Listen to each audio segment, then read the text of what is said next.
నమస్తే, welcome to I dream. నేను వలి. మంగ్లీ కేసులో సరికొత్త ట్విస్ట్ ఒకటి బయటకు వచ్చింది. డీసీపీ ముత్యంరెడ్డి గారు మాట్లాడారు. రమావత్ మధు అరెస్ట్ అయ్యాడు, అతన్ని కస్టడీలోకి తీసుకున్నాం. ఇప్పటి వరకు రమావత్ మధు ఈ కేసులో మంగ్లీకి సంబంధించి పాత్ర ఏమీ ఆయన బయట పెట్టలేదు అని మాట్లాడారు. అంటే ఈ కేసుతో మంగ్లీకి నిజంగా సంబంధం లేదా, లేకపోతే మంగ్లీకి సంబంధం లేదనే విధంగా ఏమన్నా ఒక డ్రామా జరుగుతోందా? దీని గురించి క్లియర్గా ఇన్ఫర్మేషన్ అందించడానికి స్టూడియోలో ఉన్నారు శేఖర్ భాషా. మాట్లాడదాం. భాషా గారు నమస్తే. భాషా గారు, ట్విస్టుల మీద ట్విస్టులు చూస్తున్నాం. మంగ్లీనేమో అసలు హైదరాబాద్లో ఉందా లేదా, దుబాయ్కి పారిపోయిందా అని ఇలాంటి చర్చలు కొంతమంది చేస్తూ ఉన్నారు. డీసీపీ ముత్యంరెడ్డి గారేమో మంగ్లీ పాత్ర అసలు ఉందో లేదో, అసలు ఒక్కటంటే ఒక్క క్లూ కూడా మాకు దొరకలేదు, మధుని ఇంకా కస్టడీలోకి తీసుకొని విచారించాలంటున్నారు. అసలు ఏం జరుగుతుంది, కేసు ఎటుపోతుంది అంటే ఎట్లా ఉందంటే చెప్పింది, తెలీదు, గుర్తులేదు, మర్చిపోయా, తెలీదు, గుర్తులేదు, మర్చిపోయా. అదే సినిమాలో, అదృశ్య సినిమాలో ఆ టైప్లో. అంటే మంగ్లీ తమ్ముడు పారిపోయాడా లేదా, అసలు ఆయన ఈవిడి తమ్ముడేనా అనేది కూడా క్లారిటీ లేదట. ఇప్పుడు మధుని వీళ్ళు పట్టుకోవాలా, ఆయనే వెళ్ళి లొంగిపోయాడు. వీళ్ళు సాధించింది ఏం లేదు అక్కడ. వాళ్ళు చెప్పడం కూడా స్టేట్మెంట్ ఏంటి, మధు ఇచ్చిన వాంగ్మూలం ప్రకారం మంగ్లీకి దీనికి ఏం సంబంధం లేదు అని మాకు తెలుస్తుంది. అది చెప్పడానికేనయ్యా ఆయన లొంగిపోయింది. ఈ పాలిటిక్స్ అర్థం చేసుకోకపోతే ఎట్లా మనం? ఇప్పుడు ఇన్నాళ్ళు లొంగిపోని మధు, ప్రధాన నిందితుడు మధు, మంగ్లీ మీద ఆరోపణలు రాగానే టక్కుమని వచ్చి లొంగిపోతాడు. మంగ్లీ మీద ఎఫ్ఐఆర్ అయింది, తర్వాత హడావిడైంది, ఆవిడ ప్రెస్ మీట్ పెట్టింది, ఇదిగో నా తమ్ముడు చూడండి ఎంత అమ్మాయి కూడా ఎంత సొత్తపోస్ట్ చూడండి, చూడండి డబ్బులు కట్టేసే నోట్ల కట్టలు లెక్కేసే ముఖం అండి ఇది అని చెప్పి బాధపడింది. ఆ బాధ తట్టుకోలేక సదరు రమావత్ మధు గారు, అయ్యో మంగ్లీ అక్క మీద అనవసరంగా నిందలేస్తున్నారు జనాలందరూ కూడాను, అయ్యా ఆవిడకి ఏం సంబంధం లేదు, నాదే తప్పంతా అని చెప్పి ఇన్ని వందల కోట్ల స్కామ్కి కారకుడైన ఆ మధు సడన్గా అక్క మీద ప్రేమతోటి ఆయన లొంగిపోయే ముందు కూడా ఒక వీడియో రిలీజ్ చేశారండి. ఆయన ఒక రూమ్లో కూర్చొని మాట్లాడారు. అంటే ఆ వీడియో రిలీజ్ చేయడానికి కారణం కూడా ఏంటంటే, మంగ్లీకి ఏమాత్రం సంబంధం లేదని చెప్పి ఒక వీడియో నీ అంతటి నువ్వు రిలీజ్ చేయి అని బలవంతంగా చెప్పి. సార్, ఇప్పుడు మీడియాకి పోలీస్కి ఉన్న తేడా ఏంటంటే, మీడియా ఆయన పలానా మాట చెప్పాడు అని చెప్తాం. ఇప్పుడు రమావత్ మధు పలానా మాట చెప్పాడు అని మీడియా చెప్తారు. పోలీసులు అది కరెక్టా కాదా, వీడి ఫైనాన్షియల్ ట్రాన్సాక్షన్స్ ఏంటి, వీడి ఫోన్ కాల్స్ ఎక్కడెక్కడికి పోయినాయి, ఈ డబ్బులు ఎక్కడెక్కడి రెక్కలు చెగిరినాయి అని కదా వాళ్ళు చేయలేదు. మధు గారి వాంగ్మూలం ప్రకారం మంగ్లీ గారికి దీంట్లో ఎటువంటి సంబంధం లేదు. అది న్యూస్లో ఉంది తప్ప పోలీస్ ఇన్వెస్టిగేషన్లో లేదు. పోలీస్ ఇన్వెస్టిగేషన్ అంటే తట్టి ఆడి దగ్గర నుంచి నిజాలు రాబట్టడం. అయ్యా ఇక్కడ మంగ్లీని అరెస్ట్ చేస్తారా లేకపోతే అతన్ని ఉతుకుతారా అనేది నా ఇంట్రెస్ట్ కాదు. పుస్తకాలు అమ్ముకొని, పొలాలు అమ్ముకొని, పిల్లల స్కూల్ ఫీజులు లేకపోతే బయట నుంచి లోన్లు తెచ్చి ₹2, ₹3 వడ్డీలకి తెచ్చి అదేదో లాభం వస్తుందని ఆశతోటో దురాశతోటో వీళ్ళందరూ పోయి డబ్బులు పెట్టుకొని ఇవాళ రోడ్డును పడ్డారు. రేపోయిలుండి ఎవడన్నా ఊరేసుకుంటే ఎవడు రెస్పాన్సిబిలిటీ? సరే, వాళ్ళ దురాశ నేను కాదన్ను, అమాయకులు, middle class, lower middle class, తాండాల్లో ఉన్న బంజారా పిల్లల వాళ్ళు పేదలు కాబట్టి ఏదో ₹1 వస్తుందని ఒక ఆశ. ఆ ఆశని వీడు క్యాష్ చేసుకున్నాడు. కానీ ఎక్కడ ఈవిడ పేరు బదనాం అయిపోతుందని ఈడే వెళ్ళి లొంగిపోయి ఇవాళ కథలు పడుతుంటే నీకు నాకు అర్థమవుతున్నది, వాళ్ళకి ఎందుకు అర్థం కావట్లేదు? ఆయన ఏం చెప్పాడో చెప్పడానికి ఆయన ముందుగానే వీడియో రిలీజ్ చేశాడుగా. మళ్ళీ అదే మాట ఈయన డీసీపీ గారు చెప్తున్నారు, సార్ మీరు వాళ్ళ ట్రాన్సాక్షన్స్ తీసామండి, ఇదిగో అతని ఫైనాన్షియల్ ట్రాన్సాక్షన్స్, దీంట్లో ఇలా మాకు అనుమానాస్పదంగా అకౌంట్స్ ఉన్నాయి, ఇక్కడి నుంచి ఇక్కడికి ఇన్ని కోట్లు వెళ్ళినాయి, ఇక్కడి నుంచి ఎక్కడికి ఇన్ని కోట్లు వెళ్ళినాయి, ఈవిడితో ఇంతసేపు మాట్లాడాడు, ఇవి చెక్ చేశారా? అతని ఫోను ఫారెన్సిక్కి పంపించి ఏవేవి డిలీట్ అయినాయి అవి తీసుకున్నారా?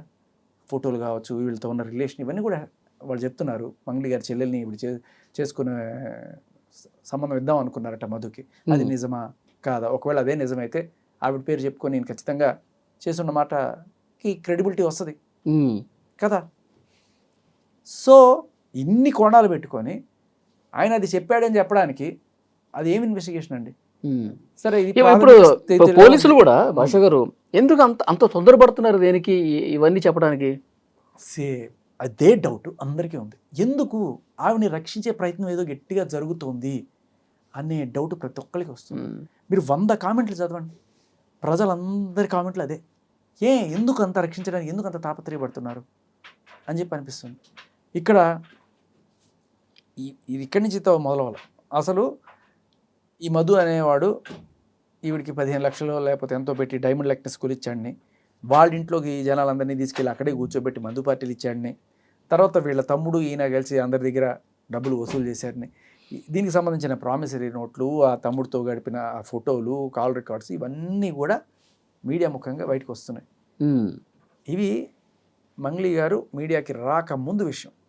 ఆవిడ ఒకసారి వచ్చిన తర్వాత ఆవిడ బిహేవియర్ మనం గమనిస్తే, పాయింట్ నెంబర్ 1, నీది కాని పంచాయతీకి నువ్వు వెళ్ళి కూర్చోవు 4 గంటలు. నీకే సంబంధం లేదనుకుంటే నువ్వు వెళ్ళి పుజారి నాగేశ్వరరావు గారి లాయర్ గారి ఆఫీసులో సుబ్బుతోటి పంచాయతీ చేయవు 4 గంటలు. ఫస్ట్ డౌట్ ఎవరికైనా వచ్చేది. రెండోది, సరే నేను కాదు అని చెప్పడానికి అక్కడికి వెళ్ళాను అని చెప్పి అనుకుందాము. పోని సుబ్బు కనుక వేధిస్తుంటే సుబ్బు ఆవిడికి ఫోన్ చేయాలి 100 సార్లు. ఈవిడ సుబ్బుకి 100 సార్లు ఫోన్ చేయదు కదా. అన్ని కాల్స్ సుబ్బుకి ఎందుకు చేసింది? ఒకవేళ ఏమండి నా పేరు ఎందుకు బయటకు తీస్తున్నావు, అసలు నాకేం సంబంధం లేదు, అసలు నా పేరు తీయొద్దు, ఇది చెప్పడానికి, అది చెప్పడానికి అన్నిసార్లు కాల్ చేస్తారా? ఎప్పుడైనా సరే నువ్వు నాకు ఫోన్ చేసి విసిగిస్తున్నావు అనుకో, నువ్వు డబ్బులు తీసుకున్నావు అంట కదా, ఇవ్వరా, ఇవ్వు, నువ్వు నాకు వాళ్ళు చెప్పారు వీళ్ళు చెప్పారంటే 2 సార్లు చెప్తా, 3 సార్లు చెప్తా. నువ్వు ఫోన్ చేస్తే చెప్తా, నేను ఫోన్ చేసి నేను లేదండి నేను చెప్పుకోను. అంటిల్ అన్లెస్ నువ్వేదో పోలీస్ ఆఫీసర్ అయితే తప్ప. 4 సార్లు ఇలా చేసినప్పుడు నేనేం చెప్తా? లేదు, ఒకసారి చెప్పి అర్థం కదా, 2 సార్లు ఏమనుకుంటున్నావు? బ్లాక్ చేస్తాం. అంతేగాని నువ్వు నాకు 100 సార్లు ఫోన్ చేయవు. పాయింట్ నెంబర్ 2, ఈవిడ అన్నిసార్లు ఆయనకి కాల్స్ చేసింది. సుబ్బు గారికి కాల్ చేసింది, సుబ్బు గారి ఫ్రెండ్ కొడగండ్ల కార్తిక్ ఫోన్ చేసింది. వీళ్ళందరికీ ఫోన్లు చేస్తూనే ఉంది. అమ్మో ఏదో అయిపోతుంది, నా మీదకి వచ్చేస్తుంది అనే భయం ఎందుకు ఉంటుంది తప్పు చేయకపోతే? 3, పోలీసులతోటి ప్రెషర్ పెట్టించడం. ఈయన పెట్టిన ఎఫ్ఐఆర్, ఈయన అంటే ఫస్ట్ కోర్టు ఇస్తా అన్నారట, ఒప్పుకోకపోతే కొట్టిస్తా అన్నారట. అది కూడా భయపడకపోతే ఏదో యాక్సిడెంట్లో పోతావు, నీ కేసు లేకుండా మేము చేసుకోవచ్చు, పోలీసులు డబ్బులు పడేస్తే ఇదే అయిపోద్ది అని చెప్పి మాట్లాడారు. ఇది కూడా అదే ఆఫీస్లో జరిగిందా? అదే ఆఫీస్లో జరిగింది అని ఈయన కంప్లైంట్ ఇస్తే A5గా పోలీసులు ఈవిని నమోదు చేశారు. అలా చేసిన పోలీసులు ఆ నెక్స్ట్ రోజు ఈవిడ సజ్జనర్ గారిని కలవడం, ఆ ఫోటో పెట్టడం, వెంటనే ఈ సుబ్బు గారికి తగిన సన్మానం పోలీస్ స్టేషన్లో జరగడం, ఇవన్నీ మనం చూసాం. అప్పటిదాకా ఒక టోన్లో మాట్లాడిన పోలీసులు సుబ్బు గారితో ఆ నెక్స్ట్ రోజు టోన్ మారిపోయింది. ఆ బాధితులందరూ ఎవరైతే రోడ్డును పడి పోలీస్ స్టేషన్కి వస్తే వాళ్ళందరికీ డ్రంక్ చెకింగ్ చేస్తూ ఉంటారు. అంటే ఏంటి, బాధితులను భయపెట్టి అక్కడి నుంచి పోయేట్టు చేసే పనికి పూనుకున్నారా పోలీసులు అనే డౌట్ రాకపోవడం. సో మంగ్లీ గారు పోలీస్ సిస్టమ్ ద్వారా బాధితులను చెదరగొట్టే ప్రయత్నం చేశారు. ఒక పక్క, ఇంకో పక్క నేను బాధితుల పక్షాన్ని నిలబడతానండి. నిజంగా నువ్వు బాధితుల పక్షాన్ని నిలబడేటైతే నువ్వేం చేస్తావు? ఏ ఇంట్లో అయితే పార్టీకి పిలిచి వాళ్ళందరినీ చేశారు, ఎందుకు ఆ ఇంట్లో ఆవిడ ఇంట్లో పార్టీ ఇచ్చారంటే ఆవిడ ఉండదంట ఆ ఇంట్లో, అప్పుడప్పుడు వచ్చి మేకప్లో అవి చేసుకుని వెళ్తూ ఉంటుందంట ఈ షూట్స్ కోసం. మిగతా టైంలో అంతా ఖాళీగా ఉంటుంది కాబట్టి వాళ్ళందరూ వచ్చి ఆ రోజున నా తాళాలు తీసుకుని వెళ్ళి పార్టీ చేసుకున్నారు. మరి ఇప్పుడు ఏ బిడ్డలైతే, ఏ బంజారా బిడ్డలు, ఏ తాండా బిడ్డలు అయితే రోడ్డున పడ్డారో వాళ్ళు 3 రోజులకు ఒకసారి స్నానం చేస్తూ బట్టలు కూడా అవే ఉతుక్కొని మళ్ళీ వేసుకుంటూ చెప్పులు లేకుండా రోడ్డును తిరుగుతున్నా మీ బంజారా బిడ్డ, నేను బంజారా బిడ్డ అని చెప్పుకుంటున్నావే, వీళ్ళు బంజారా బిడ్డలని నీకు గుర్తురాట్లేదా? బంజారా బిడ్డలకి నేను న్యాయం చేస్తా అనే కోణంలో ఎక్కడ మనకి వాళ్ళకి ఈవిడ సపోర్ట్ అందిస్తున్నట్టు కనబడకపోగా, ఈ బంజారా బిడ్డ అనే మన బంజారా హిల్స్ బిడ్డ ఆవిడ ఎంత చక్కగా ఆ బంజారా బిడ్డ అనే పదాన్ని రాజకీయానికి వాడుకుంటుంది గమనించండి. ఇప్పుడు బంజారా బిడ్డలు అంటే వాళ్ళకి రిజర్వేషన్స్లో కావచ్చు, వాళ్ళకి ఎందుకు మనం అంత ప్రిఫరెన్స్ ఇస్తామంటే పేదవాళ్ళు, వాళ్ళు బాగుపడాలి అని. ఈవిడికి 10 లక్షలు 15 లక్షలు తీసుకుని ఈవిడ పేద, ఈవిడికి బంజారా బిడ్డ రాజకీయం ఎలా పనిచేస్తుంది? కాదు కదా. ఈవిడ బంజారా హిల్స్ బిడ్డ, బంజారా బిడ్డ కాదు. కానీ అవసరం వచ్చింది కాబట్టి ఆ కార్డు బయటికి తీస్తాం, అయ్యో నేను బంజారా బిడ్డని. తర్వాత ఆడబిడ్డనండి అంటే ఆడబిడ్డకు ఒక న్యాయం. నువ్వు ఆడబిడ్డే, ఈడబిడ్డ కాదు నిజం చెప్పాలంటే.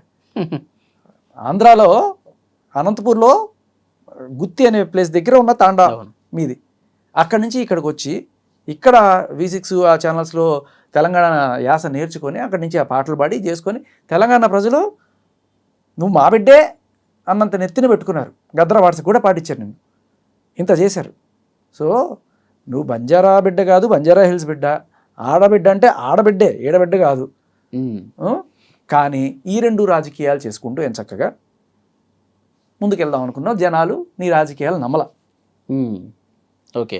నెక్స్ట్ 4వ పాయింట్, బంజారా ఆడబిడ్డ అయిపోయిన తర్వాత శ్రీముఖి బిగ్ బాస్. సంబంధం లేని విషయం. అయ్యా, ఎవరు ఎంత తీసుకున్నారు, ఎలా తీసుకున్నారు, నాకేమన్నా తెలుసా, నేనేమన్నా చేయగలనా, ఇది ఉండాలి తప్ప. సుబ్బు రాత్రిపూట కల్లో ఏమైనా ఊహించుకుంటాడు, సుబ్బు ఏ కలర్ బన్నీ వేసుకుంటాడు, సుబ్బు ఎక్కడికి పోదాం అనుకుంటాడు, మనకెందుకు? అసలు కేసుకి ఏమన్నా సంబంధం ఉందా? ఏమీ సంబంధం లేదు. సో ఇవన్నీ చూస్తే ఎవరికైనా ఏమనిపిస్తుంది, నరమానవుడికి ఎవరికన్నా సరే, ఈవిడ పాయింట్ మాట్లాడకుండా she is beating around the bush. అంటే కాసేపు బంజారా బిడ్డ ఆడబిడ్డ అంటది, కాసేపు సుబ్బు బిగ్ బాస్ కోసం లేకపోతే శ్రీముఖ్ కోసం అంటాడు. పొంతన లేని విషయాలు మాట్లాడుతుంది. మీరు ఏదో ఒక వీడియోలో చూశానండి, 2018 అనుకుంటా. అప్పట్లో నేను బాంబేలో India West Indies match international series జరుగుతుంది, దాని కామెంటరీ చెప్పాను. వెంకటపతిరాజు గారు నేను కామెంటరీ టీంలో ఉండే. ఆ టైంలో త్రూ సమ్ లింక్ నాకు ఇక్కడ ఒక ఈవెంట్ ఉంది ఖతార్లో, తెలుగు ఈవెంట్, దానికి మీరు హోస్టింగ్ చేస్తారా అని అడిగారు. ఓ బ్రహ్మాండంగా చేస్తా అని చెప్పి అదే అక్కడ ముగించుకొని అక్కడే అరేబియా సముద్రం ఇటుపక్క ఎక్కి అటుపక్క దిగా ఖతార్ దిగాం. అక్కడ బిత్తిరి సత్ గారు, పూర్ణ గారు, మంగ్లీ గారు, ఇంకా కొంతమంది సింగర్స్, వీళ్ళందరూ కూడా అక్కడ దాంట్లో పార్టిసిపేట్ చేస్తున్నారు. నేను యాంకరింగ్ చేస్తున్నా, ఒక్కొక్కరిని ఇంట్రడ్యూస్ చేయడము రావడం. అలా మంగ్లీ గారు ఆవిడ రావడం, రేలా రేలా పాట పాడడం.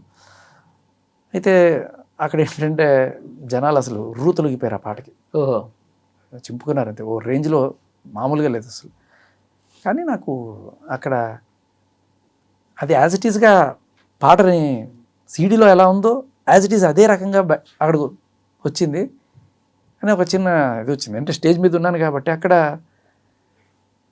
లిప్స్ కథలకే ఉంది, సీడీ పెట్టేశారన్న డౌట్ వచ్చి అడిగా. అంటే ఇది నార్మల్ ప్రాక్టీసేనండి, చాలాసార్లు సింగర్లు పాడరు, ఇలాగే చేస్తారు ఓహో అని చెప్పారు. సో సర్లే అనుకున్నా, చాలామంది అలాగే చేస్తారు. తర్వాత నాకు కూడా తెలిసింది కొంతమంది సింగర్స్ ఇలా చేస్తారు అనే విషయం. సరే అక్కడది అయిపోయింది. ఇప్పుడు అక్కడ మంగ్లీ కూడా లిప్ సింకేనా అనే అనిపించింది. ఓకే, అంటే వాళ్ళని అడిగితే వాళ్ళు అదే చెప్పారు, అక్కడ సీడీ ప్లే చేస్తున్నారు.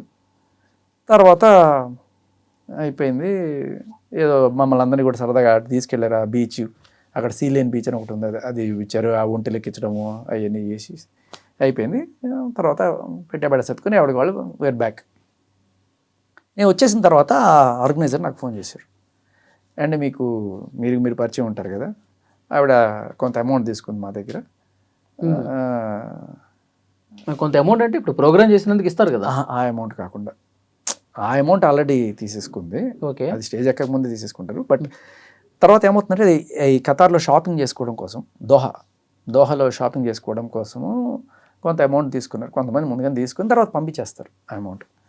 సో ఆ రకంగా కొంత అమౌంట్ అక్కడ, అంటే ధీరమ్స్ ఏవో ఉంటాయి, మన రూపీస్ చెల్లవు కాబట్టి అక్కడ నేను ధీరమ్స్ తీసుకుని అక్కడ షాపింగ్ చేసుకోవడం కోసం ధీరమ్స్ ఇస్తారు. ధీరమ్స్ తీసుకుని సో నేను కూడా అట్లాగే నా డబ్బులు ఇచ్చి కొన్ని ధీరమ్స్ తీసుకున్నాను. ఏమీ డబ్బులు ఇవ్వకుండా వాళ్ళ ధీరమ్స్ తీసుకొని ఇచ్చేస్తానని చెప్పినట్టున్నారు. ఇచ్చారో లేదో కూడా తెలియదు నాకు. బట్ ఒక వారం రోజుల లోపలే నాకు ఫోన్ చేసి ఇట్లా సమ్ అమౌంట్ తీసుకున్నారు షాపింగ్ కోసం అని అడుగుతుంటే, నీ బిడ్డకి ఇచ్చాననుకో, నీ బిడ్డకైతే ఇవ్వవా అనే మాటలు అన్నారు అన్నట్టుగా కూడా వాళ్ళు చెప్పడం జరిగింది. మీరు ఒకసారి అడగండి, మీకు తెలుసు కదా అంటే, ఇచ్చేది మీరు, అడగమని ఏందన్నా, నాకు అంత కనెక్షన్ లేదండి, మీరు తెలుసుకోండి అని చెప్పి అది. సో మేబీ తర్వాత ఆవిడ పంపించుండొచ్చు, లేకపోతే ఏమైందో తెలీదు. ఓకే, ఫస్ట్ నాకు మంగ్లీ గారితో ముఖాముఖి పరిచయం అక్కడ. ఓకే, అది సరే. కమింగ్ బ్యాక్ టు హియర్, ఇన్ని పక్కన పెట్టేద్దాం. అందరికీ అన్నిటికంటే ప్రధాన డౌట్, ఏ సాక్ష్యాలు అక్కర్లా, మంగ్లీ గారి మీద ఎప్పుడైతే ప్రెషర్ పడిందో, మంగ్లీ గారు ఇది చేశారు అని చెప్పి జనాలందరూ గట్టిగా మాట్లాడడం, అన్ని మీడియా ఛానల్స్లో రావడం, అంతా ఇదైపోయేటప్పటికీ ఇమ్మీడియట్గా ఈ మధు రామావత్ అనేటోడు వెళ్ళి లొంగిపోతాడు. ఏమనాలి దీన్ని? అన్నిటికంటే పెద్ద డౌట్ కారణం ఇదే. ఇన్నాళ్ళు లేనివాడు సడన్గా వచ్చేసి పోలీస్ స్టేషన్లో లొంగిపోతాడు. ఎందుకు అంటే బ్యాక్ ఎండ్లో ఏదో జరిగింది. ఏమనిపిస్తుంది, నువ్వు వెళ్ళి లొంగిపోరా అబ్బాయి పోలీసులకి, మేము ఏదో మేనేజ్ చేస్తాం, నేను బయటికి సేఫ్గా తీసుకొస్తాను, నువ్వు వెళ్ళి లొంగిపో, లేకపోతే ఇది పెద్దది అవుతుంది, నువ్వు వెళ్ళి లొంగిపోయి అంత మంగ్లీకి ఏం మంగ్లీ సంబంధం లేదని చెప్పు. అంతే కదా.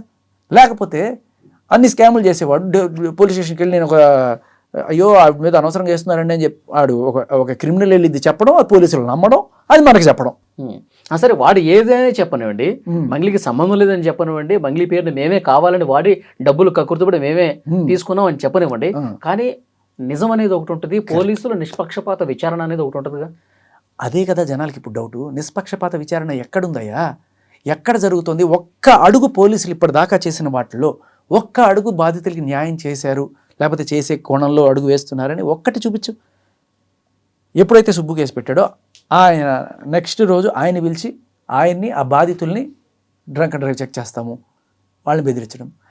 అసలు సూపర్ ట్విస్ట్ చెప్పడానికి దీంట్లో. తర్వాత ఇప్పుడు ఈ మధు అనేటోడు అక్కడ లొంగిపోయి చెప్పే మాట్లాడి తెలుసా, సార్ మంగ్లీకి ఏం సంబంధం లేదు సార్, వీళ్ళున్నారే ఆ బాధితులను చెప్పుకొని అక్కడ తిరుగుతున్నారే వాళ్ళే సార్, వాళ్ళే అసలైన వీళ్ళు. హేమకాంత్ రెడ్డి. ఇప్పుడు ఈయనేమంటాడు, వీళ్ళందరూ తప్పించుకొని పారిపోయారు, వీళ్ళందరినీ పట్టుకొచ్చి అరెస్ట్ చేస్తే కానీ నిజాలు బయటికి రావు అంటే ఏంటి? ఇప్పుడు నువ్వు బాధితులనే అరెస్ట్ చేస్తావు అనమాట, నిందితులను వదిలేసి. A5 మంగ్లీ గారిని వదిలేసి ఈ బాధితులందరినీ కూడా ఇప్పుడు అరెస్ట్ చేస్తారనమాట. ఎందుకు? Just because Madhu said it. Madhu Mangli గారు తప్పలేదు. ఎవరు నిజమైన బాధితులు, ఎవరు నిజమైన నిందితులు అనేది విచారణలో కదా తెలిసేది. అదే అంటున్నా, విచారణ మధు గారు చెప్తారు. మధు గారు ఏమంటే అది, మధు గారు ఇదిగో వలి, ఇదిగో శేఖర్, ఇదిగో ఆయన సంతోష్, వీళ్ళందరూ కూడా వీళ్ళు నాతో పాటు ఉన్నారండి అంటే వేసేస్తావా లోపల? ఆవిడికి మంగ్లీ గారికి ఏ రకమైన సంబంధం అంటే లేదు, ఆయన చెప్పాడు కాబట్టి లేదు. వాళ్ళ తమ్ముడు అంటే అసలు అది తమ్ముడు కదా మాకు తెలియదు. ఏంటి సార్ ఇది? ఇవన్నీ దీనికి తోడు సజ్జనార్ గారితో ఫోటోలు పెడుతుంది, డీజీపీ గారి దగ్గరికి వెళ్తుంది, ఈవిడ కావాలంటే నార్సింగ్లో ఒక కేసు, పంచకోటలో ఒక కేసు, ఇన్ని కేసులు పెట్టి వీళ్ళ మీద అమాయకులు వాళ్ళు బతుకు తెరువు లేని పాపం చేసుకుంటూ ఏదో మిడిల్ క్లాస్ వాళ్ళు వచ్చి చేసుకుంటుంటే వాళ్ళని బెదిరించే కార్యక్రమం జరుగుతుంది తప్ప ఎక్కడ సార్?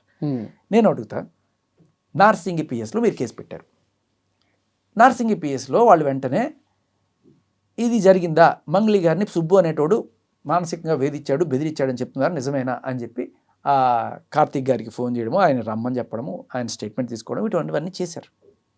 అది బయటకు వచ్చింది. ఓకే. సో ఆవిడిచ్చిన కంప్లైంట్ మీద పోలీసులు చిత్తశుద్ధితోటి పనిచేస్తున్నారు. మరి సుబ్బు గారు ఇచ్చిన కంప్లైంట్ మీద పోలీసుల చిత్తశుద్ధి ఏది? ఇప్పుడు మీ స్టేషన్కి కరెక్ట్గా 100 మీటర్ల దూరంలో ఉన్న పూజారి నాగేశ్వరరావు గారి ఆఫీస్కి మీరు వెళ్ళి అక్కడ సీసీటీవీ ఫుటేజ్ కానీ అక్కడున్న ఆ రోజు ఆ మీటింగ్లో ఉన్నారని చెప్తున్న పెద్దలు, ఆ చుట్టుపక్కల ఉన్న వాళ్ళు, వాళ్ళ స్టేట్మెంట్లు తీసుకున్నారా? చెప్పాలి కదా. ఇప్పుడు మామూలుగా చెప్పాల్సిన అవసరం లేదు. ఒక ఇన్వెస్టిగేటింగ్ ఆఫీసర్ నేను ఏం చేస్తున్నాను మీకు ఎందుకు చెప్పాలి, కేసు అయిపోయిన తర్వాత చెప్తా, ఛార్జ్ షీట్ వేసేటప్పుడు ఇస్తా, చూసుకోండి చదువుకోండి అంటాడు. మామూలుగా చెప్పాల్సిన పని లేదు. ఇప్పుడు మీ మీద నింద పడ్డది సార్, ఎందుకు మీరు వచ్చిన వాళ్ళకి డ్రంక్ డ్రైవ్ టెస్ట్ చేయాలని చెప్పి హైకోర్టు కూడా మిమ్మల్ని అడుగుతోంది అంటే, ఇప్పుడు మీరు జనాలకి నిష్పాక్షికంగా వ్యవహరిస్తున్నారని చూపించాల్సిన బాధ్యత పోలీస్ డిపార్ట్మెంట్ మీద ఉంది. ఉందా లేదా? ఏమనుకుంటారు? లేకపోతే నాకు చూపిస్తే చూపించండి. వీళ్ళు పరారీలో ఉన్నారని చెప్తున్నారు కదా, ఈ హేమకాంత్ రెడ్డి కావచ్చు, తర్వాత ఆ భరత్ చౌహాను, శైలజ చౌహాను, వీళ్ళ తమ్ముడు శివ, తమ్ముడు కాదు కూడా ఇంకా క్లారిటీ ఇవ్వలేదు డీసీపీ గారు. మరి ఇన్ని రోజుల నుంచి, ఇది అంతా వారం రోజులుగా జరుగుతోంది, ఇన్ని రోజుల నుంచి వాళ్ళని ఎందుకు పట్టుకోలేకపోతున్నారు పోలీసు? సార్ ఈ హేమకాంత్ రెడ్డి అనే నిన్న మొన్న కూడా ఇంటర్వ్యూలు ఇస్తున్నాడు సార్. ఇచ్చాడు, అన్ని ఛానల్స్కి ఇచ్చాడు కదా. ఈ పోలీసుల ఫార్మాట్ ఎలా ఉంటుందంటే, పట్టుకొని వాళ్ళని అబ్స్కాండ్ రాసుకుంటారు వాళ్ళు.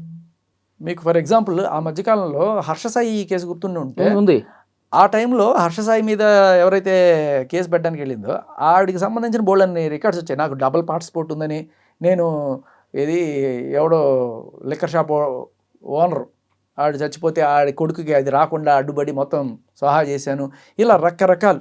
అసలు నీ కళ్ళు కిష్ణుడిలా ఉంటాయి, నువ్వు దా ప్రకాష్ దా అన్నట్టుగా అన్ని లింకులు వచ్చినాయి. వచ్చినప్పుడు మనం దాన్ని పెట్టి మీడియాలో గట్టిగా అడిగాం. అడిగితే అడిగిన దానికి మన మీద కేసు పెట్టారు పోలీసులు. ఈ సాక్ష్యాలు చూపించి ఇది ఉంది సార్, ఇలా డబల్ పాస్పోర్ట్ ఏమిటి, ఇవన్నీ తప్పు కదా, మీరు ఎంక్వైరీ చేస్తారా లేదా అని అడిగితే ఈవిడకున్న పరపతితోటి సేమ్ ఇప్పుడు ఈ ఎలా వాడుతున్నారు పోలీసు పరపతిని, అప్పుడు వాడు మన మీద కేసు పెట్టారు. కేసు పెట్టి నేను ఇట్లాగే ఇంటర్వ్యూలు ఇస్తూనే ఉన్నా, నా పేరు అక్కడ పెట్టేసి 50 మంది 100 పేర్లో పెట్టాలండి, మీడియా అందరి పేర్లు. మొన్న అనసూయ పెట్టల ఒక 70 మందిని అలా పెట్టి అందులో ఏదో ఒక ప్రముఖ స్థానంలో నన్ను పెట్టి A4 A5 పెట్టి అబ్స్కాండ్ అని రాసుకుంటారు అన్నమాట వీళ్ళు ఫస్ట్. వాళ్ళ పద్ధతి అది, ఓకే. పోలీస్ మోడస్ ఆపరండి అది. సో అంతమంది వాళ్ళు రాశారన్నంత మాత్రం వాళ్ళు తప్పించుకొని పారిపోయినట్టు కూడా కాదు. కానీ ఇక్కడ పోలీసులకి చిత్తశుద్ధితోటి వ్యవహరిస్తున్నారు అనే విషయం జనానికి ఎక్కడ తెలుస్తుంది? ఇలా అయితే డిపార్ట్మెంట్ మీద నమ్మకం ఎక్కడ ఉంటుంది ప్రజలకి? ఓకే. వందల వేల మంది రోడ్డున పడ్డారు సార్. వాళ్ళకి న్యాయం చేయమని చెప్పి అడుగుతుంటే వాళ్ళ పక్షాన మీడియా ప్రజలు అందరూ గళమెత్తి మాట్లాడుతుంటే, గళమెత్తి అంటే రోడ్డు మీదకి రాకర్లా, ఇప్పుడు ఏ ఛానల్ అయినా తీసుకో దాని కింద కామెంట్స్ చూడు. అలా ఉన్నప్పుడు ఏం చేస్తున్నారు పోలీస్ వ్యవస్థ? ఆవిడకి ఏం సంబంధం లేదండి, ఆవిడ తమ్ముడికి ఏం సంబంధం లేదండి, మధు గారు చెప్పారండి కాబట్టి ఆ హిమకాంత్ రెడ్డి దొంగండి, వాడిని పట్టుకుంటే మాకు తెలుస్తాయండి. బాధితుడిని ముద్దాయం చేసి నిందితుడిని చేసి వాళ్ళని భయపెట్టి భయభ్రాంతులు చేసి తరిమేసే ప్రయత్నం జరుగుతుంది ఇక్కడ. ఓకే. ఇప్పుడు సజ్జనార్ గారిని మంగ్లీ కలిసిన తర్వాత మొత్తం పిక్చర్ మారిపోయింది అని చెప్పేసి అంటున్నారు. అంటే సజ్జనార్ గారే మంగ్లీ పక్షాన ఉన్నారని చెప్పి ఈ కింద ఉన్న పోలీసులు అందరూ కూడా భావిస్తున్నారా ఏంటి? నమ్మచ్చు. ఇప్పుడు ఎందుకంటే సజ్జనార్ గారు డైరెక్ట్గా ఫోన్ చేయక్కర్లా. అమ్మో పెద్ద ఆయనతో ఫోటో ఉందంటే మేబీ ఆయన ఈ ఫ్యాన్ ఏమో, మంగ్లీ గారి పాటలు అంటే చాలామందికి ఇష్టం. ఆ కోణంలో ఎందుకు మనకు వచ్చిన గోల, ఏదన్నా అయితే ఆయన మనకి ముట్టికాయలు వేస్తారు, లేకపోతే ట్రాన్స్ఫర్లు అవుతాయి, ఏదో జరుగుతాయి, ఎందుకు వచ్చిన గోల, మనం బ్రీత్ అనలైజర్ చేద్దాం. ఏమో అదే డౌట్. క్రానాలజీ ఆఫ్ ఈవెంట్స్ అంటే దీని తర్వాత ఇది, దీని తర్వాత ఇది జరుపుకుంటూ వచ్చాయి. ఆయనతో ఫోటో దిగడం, వెంటనే బ్రీత్ అనలైజర్ టెస్ట్ చేయడం, తర్వాత వీడు మీటింగ్ పెట్టడం, నేను ఆడబిడ్డని బంజారా బిడ్డని అని చెప్పి ఆడవడం, ఆ తర్వాత బంజారా నాయకులు రావడం, మంగ్లీకి మేమన్నా ఉండడం, తర్వాత వెంటనే మధు రావడం, ఆయన సరెండర్ అయిపోవడం, ఇవన్నీ చూస్తుంటే ఎంత చక్కగా. ఇప్పుడు డీసీపీ గారు తర్వాత వెంటనే డీసీపీ గారు రావడం, ఆవిడకి ఏం సంబంధం లేదు, మధు గారు చెప్పిన దాని ప్రకారం ఆయన ఏం చెప్తాడు, ఆయన తప్పించడానికే వచ్చాడయ్యా, ఆయన తప్పించడానికే వచ్చాడనే విషయం ప్రపంచానికి అంతా తెలిసే, మీకు తెలియకపోవడం ఏంటి? సో బాధితులు కూడా ఎవరన్నా మీ దగ్గర ఏదన్నా ఎవిడెన్స్ ఉంటే తప్పకుండా నన్ను కలవచ్చు, దాన్ని బట్టి మేము యాక్షన్ తీసుకుంటామని కూడా చెప్తున్నాడు డీసీపీ. మరి నమ్మచ్చంటారు? ఎక్కడ సార్ ఇప్పుడు సజ్జనార్ గారు లాంటి వాళ్ళు మంగళి గారిని కలిసారు, కానీ ఎక్కడ ఒక అభాగ్యురాలైన పుస్తులు అమ్ముకొని తాకట్టు పెట్టుకున్న అమ్మాయి రోజు తిరుగుతుంది పంజగుట్ట పోలీస్ స్టేషన్లో, అటువంటి వాళ్ళని ఎక్కడ కలవలేదే. ఇప్పుడు మిమ్మల్ని డైరెక్ట్గా ఒక మాట అడుగుతా, తక్కువని చెప్పాలి వాళ్ళు. చెప్పండి, అడగండి. సైబరాబాద్ కమిషనర్ ఎవరు చెప్పండి? Police commissioner. Cyberabad police commissioner ఎవరు? టక్కును గుర్తు రావట్లా.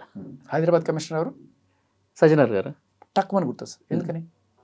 ఆయన స్పెషలిస్ట్ కదా. ఆల్ ద టైమ్ మీడియాలో, న్యూస్లో, సెలబ్రిటీస్తో కదా కనిపించట్లే కదా. నేను అదే అడుగుతున్నా, ఎవరికైనా సరే ఇవాళ అడగండి, 100 మందిని పిలిచి టక్కుమని, కొంతమందికి తెలుస్తుంది, రెగ్యులర్గా క్రైమ్ రిపోర్టింగ్లోనూ ఉన్న వాళ్ళకి తెలుస్తుంది, కొంత చూసుకునేవాళ్ళు. బట్ జనరల్గా టక్కుమని అడిగితే అన్నిటికీ సజ్జనారే. సైబరాబాద్లో ఉండేవాళ్ళు కూడా సజ్జనారే అనుకుంటుంటారు పాపం. విషయం ఏంటంటే, ఇంకొక డౌట్ తావేంటంటే, మంగ్లీ గారి ఏరియా ఏంటి? నార్సింగి పిఎస్ విచ్ కమ్స్ అంటారు సైబరాబాద్. దానికి సజ్జనార్ గారు కాదు, ఆయన జ్యూరిస్డిక్షన్ కాదు. మరి అందుకనే ఆ నెక్స్ట్ రోజు వచ్చి పంజగుట్ట పిఎస్లో కేసు పెట్టారు. ఆయన పరపతి ఇక్కడ పనిచేస్తుంది కాబట్టి ఇక్కడ నెక్స్ట్ రోజు వచ్చి అందుకు కేసు పెట్టారని డౌట్లు కూడా వస్తున్నాయి. ఇది కూడా కొంచెం డౌట్, అనుమానం ఎక్కువైంది. లేకపోతే నార్సింగ్లో కేసు పెట్టారు, మళ్ళీ ఇక్కడ కేసు పెట్టారు, ఎన్ని చోట్ల కేసులు పెడతారు? ఓకే. సో ఫైనల్గా మంగ్లీ గారి పేరు ఇక రాదంటారు ఈ కేసులో. అదే ఇప్పుడు ఇన్ని చూస్తున్నప్పుడు ఒక సగటు మీడియా పర్సన్గా, లేకపోతే సగటు పౌరుడిగా ఎవరికైనా సరే ఏమనిపిస్తుంది? సర్లే పోలీసులు ఏదో ఆవిడ సేఫ్ గార్డ్ చేయడానికి ట్రై చేస్తున్నారనే అనిపిస్తుంది తప్ప ఎక్కడా కూడా బాధితుల కోసం తీసుకున్న ఒక్క అడుగు కనిపించట్లేదు. సో ఇక్కడ ఇది పోలీసుల దగ్గర జరిగే పని కాదు. గవర్నమెంట్ చొరవ తీసుకొని, ఆంధ్ర గవర్నమెంట్, తెలంగాణ గవర్నమెంట్ రెండు చోట్ల కూడా జరిగినాయి కాబట్టి, అక్కడే కాకుండా కర్ణాటకలో కూడా జరిగాయి. ఇంత పెద్ద రాకెట్కి మీరు ఒక సిట్ లాంటిది ఏదైనా వేసి దీన్ని దర్యాప్తు చేయించాలి, నిష్పాక్షికంగా దర్యాప్తు జరగాలి. అండ్ ఇంకొకటి, అనవసరమైన అత్యుత్సాహాలు ప్రదర్శించి ఇటువంటి ఫోటోలు ఇవ్వడాలు, లేకపోతే ఇటువంటి అంటే అక్యూజ్డ్ కేసుని ఇన్ఫ్లుయెన్స్ చేసే రకంగా ఉండకూడదు. మంగ్లీకి ఏం సంబంధం లేదు అంటే A5గా ఎందుకు పెట్టారేవండి? సో ఆవిడే అంటే ఆ కేసు ఇది కాకపోయినా ఆవిడ బెదిరించిన నేపథ్యం రిజిస్టర్ అయింది అక్కడ. ఎందుకు బెదిరించారు అంటే ఎందుకు ఇన్ని కోట్లు ఇన్వాల్వ్ అయినాయి కాబట్టి. మరి ఆవిడకి ఉన్నా లేకపోతే ఆవిడ ఫ్యామిలీలో వాళ్ళు ఇన్వాల్వ్ అయినారు, వాళ్ళని కాపాడాలనుకునే నేపథ్యంలో అయినా సరే బెదిరించింది అనే కోణంలోనే కదా ఎఫ్ఐఆర్ నమోదు అయింది. ఇంకా ఏంటంటే ఇంకా నిజాయితీగా కొంతమంది చెప్పేది ఏంటంటే, సరే ఆమెను తప్పించాలనుకుంటున్నారా, తప్పించేయండి, ఏదైనా జరగనండి, కానీ ఇక్కడ రోడ్ల మీదకి వచ్చినటువంటి బాధితులు కానీ న్యాయం చేయండి ఫైనల్గా కోరుకునేది. అంతే. చూద్దాం సార్ ఏం జరగబోతుంది కేసులో. Thank you.